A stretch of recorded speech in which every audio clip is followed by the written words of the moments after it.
Another day, another blessing. At dahil Sabado na naman, ay sinabi ko nga sa mister ko na mag-day off muna siya. Total, kinabukasan ay Father's Day naman. Kaya sabi ko, i-advance na namin yung celebration. Pagpasok nga namin dito ay dumiretso agad kami dito sa slide. Kasi ito yung bunsong anak ko ay mahilig mag-slide. Kaya, tinry muna ng panganay ko at ayan o, napakabilis nga. Tawang-tawa nga kami dyan kasi ang bilis ng pagkaka-slide niya. Yung bunso ko nga dyan ay ayaw pa agad magpalapag. Dahil bagong lugar yan, kaya ayaw pa niyang maglaro. Pero pag malapit nang matapos yung time niya, sa kanya yan may enjoy.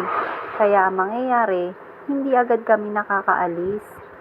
Pag malapit na yung time niya. Pero hindi pwede yun kasi dito kasi sa Robinson ay pag lumagpas daw yung oras mo, ay magbabayad ka ulit. Kaya nung malapit na yung oras namin dyan, ay binabantayan ko talaga yung oras kasi hindi nga kami pwedeng makalagpas. Syempre, sayang din naman kapag nagdagdag bayad kami ulit. At itong mga oras na nga ito ay medyo nai-enjoy na ng bunso ko yung pag-iikot dito sa Jollyland. At ayan, diyan nga siya unang-unang naglaro sa maraming bola. Mahilig talaga siya sa maraming bola, tas iba-iba pa yung mga color. At ayan, kitang-kita niyo naman yung ngiti niya dyan. Sinanap ko yung panganay ko, andito pala siya sa trampoline. Tawang-tawa nga ako dyan kasi sabi ko, na-enjoy mo ang paglalaro mo dito para kang bumalik sa pagkabata.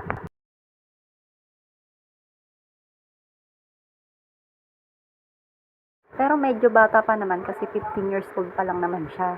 At yung bunso ko ay magti 3 years old pa lang. Sinubukan nga namin dito sa may parang mga Rubik's Cube na malalambot. Kasi ang gaganda nga ng mga color at nakakatuwa kapag ikaw tumalon dito. Kasi babagsakan mo talaga yung mga malalambot na foam na mga Rubik's Cube na to. At eto, nakita na nga kami ng bunso namin, sinubukan niya pero hindi siya natuwa kaya umalis siya agad. At dito na nga lang siya sa maraming mga lights. At sabi ko nga, ang ganda talaga dito kasi napakalawak at affordable kasi ang presyuhan nila dito, ang 1 hour ay 200 lang, adult and kids na yon. Pero, pag magdadagdag ka ng guardian, ay magbabayad ka lang ng 50 pesos pag 1 hour ang kinuha mo. Gets niyo po ba?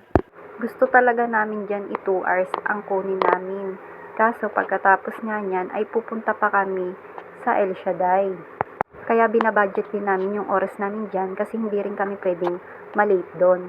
At ito na nga, nagtatinalon-talon na kami ng panganay ko kasi sabi ko subukan namin to dahil parang nakaka-enjoy at nakakawala ng stress.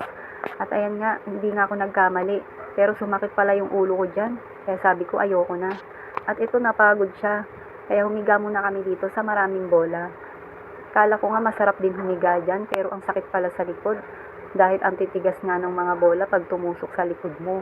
Kita na naman nga kami ng bunso namin. Kaya gumaya din silang mag-ama. Ay nako, ang kulit niyo talaga.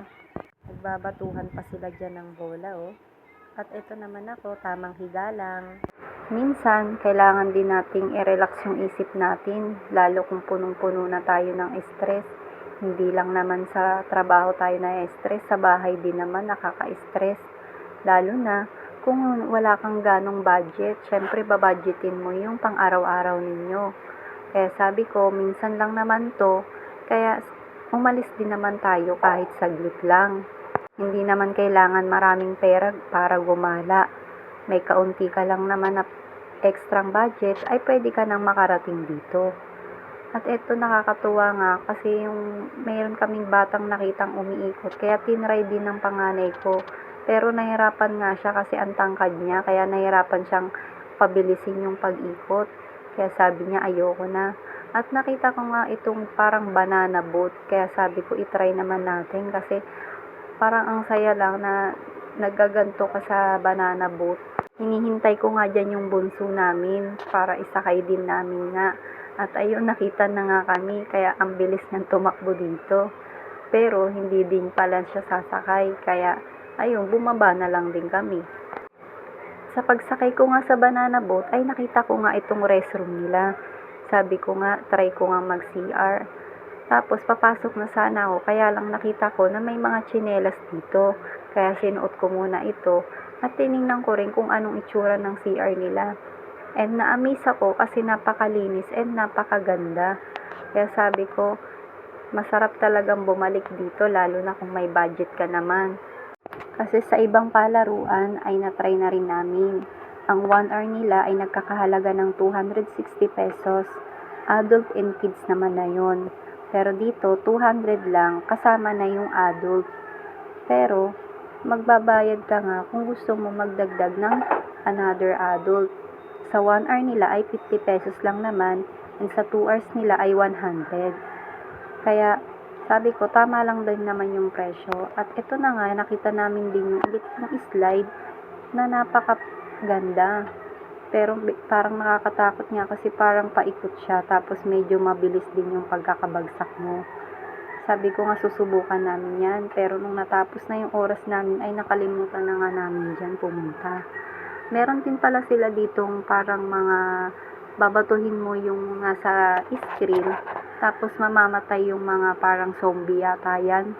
Kaya sabi ko, try ko nga din itong pumunta kasi napakaganda at nakakalibang. At nakita nga namin ulit tong slide na to, kaya sabi ko sa panganay ko, ay subukan din namin habang nagbi-video. At ayan, di na nga niya ako naantay, nagmadali na siyang mag-slide kasi naiinip na daw siya. Kaya sabi ko ulitin natin. Tapos habang paakyat nga kami dyan, meron na nga nauna sa aming dalawang bata. At di nga namin namalayan, yung cellphone pala ay nasipa. Kaya naalis tuloy yung pagka-video namin dyan. Meron nga pala dyang nanay na nag-aantay din sa anak niya. Tapos sabi nga ng anak niya ay merong cellphone. Kaya tapos kinuha nga ng nanay, sabi ko nga sa amin yun. At ayun, ibinigay na sa panganay kong anak. At ito, tinry na namin yung slide. Nakakatawa nga kasi nauna na yung panganay ko dyan. Tapos ako naiwan dun sa gitna. Kasi medyo kinabahan ako nung bandang gitna na. Kaya ayan, nahuli tuloy ako. Pero ang saya pala, yung kinakatakot mo ay magagawa mo. Ang sarap sa pakiramdam. At pagpunta nga namin dito sa trampoline ay nakita naman namin itong mag-ama namin na tuwang-tuwa nga na nagtitinalon-talon.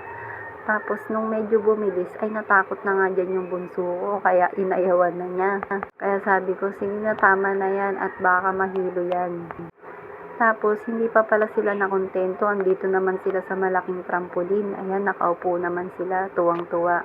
At sabi nga ng panganay ko, i-videohan ko nga siya dahil gusto niyang itry to.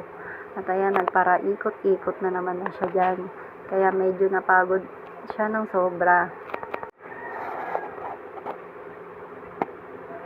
Ito nga palang mga picture na ito ay bago kami niyan maglaro. Dahil dito sa entrance ay may makikita kang ganito.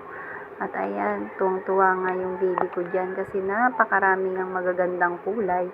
At meron pa ditong parang mga cart. Panoorin nyo na lang po yung mga pictures namin dyan.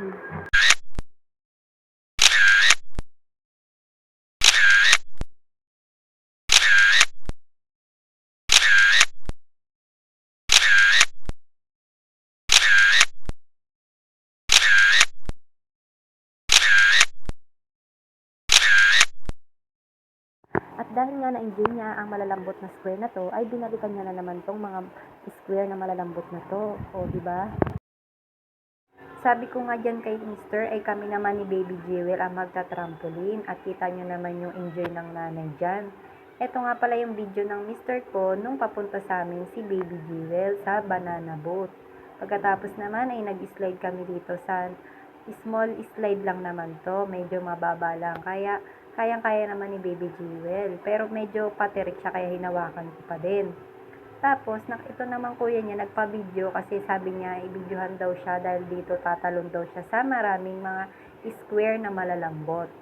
So, ayun na nga, natapos na kami doon at dito naman kami pumunta sa free slide kasi dito lang yan banda sa may entrance dahil nabitin nga si Baby Jewel sa 1 hour namin na nilaro sa Jollyland at kita-kita nyo naman yung paglalakad niya dyan, parang nasa bahay lang. Tapos, nag-shortcut na nga silang mag-ama dito dahil hindi na sila umakyat dun sa may hagdanan kasi ang kukulit din ng mga bata na kasama dyan. Kaya tuwang-tuwa siya dahil nakapag-slide siya. Tapos ayan, umulit na naman. Kita nyo naman yung ngiti ng baby ko dyan, napakasaya. Mahilig talaga siya dyan sa slide. Kaya Meron ding naibigay sa kanya na slide yung pinsan ng asawa ko. At next na video nga natin ay ipapakita ko yun. At kita nyo naman dito, dati takot siyang sumakay sa parang hinuhulugan niya ng token. Pero pag oras na hinulugan dyan at gumalaw, natatakot nga siya. At ito na nga yung sabi ko, sige hulugan nga natin. Kasi mura lang naman yung token dyan, 5 pesos each lang naman. Kaya yung kuya na lang tuloy yung sumakay dyan kasi nga natakot si Baby Jewel nung gumalaw na yan. Tapos nakita ko naman na iba na naman yung sinakyan ni Baby Jewel. Kaya sabi ko, hulugan din natin. At ayan, natakot na naman siya. Kaya ang ending, yung kuya na naman tuloy yung umandar. Kaya tawang-tawa kami dyan kasi siya na lang tuloy yung sumakay dyan imbis na si Baby Jewel. Tapos dahil sabi ko, sige ako na nga lang din, sasakay na nga lang din ako dyan kasi sayang din naman ang 5 pesos. Tinry ko rin. Kaya ayan, bata-bata muna kami dyan ng panganay ko. At ito na nga yung last na sinakyan ni Baby Jewel, hindi na yan hinulugan ng token kasi nga takot talaga siya pag nagalaw.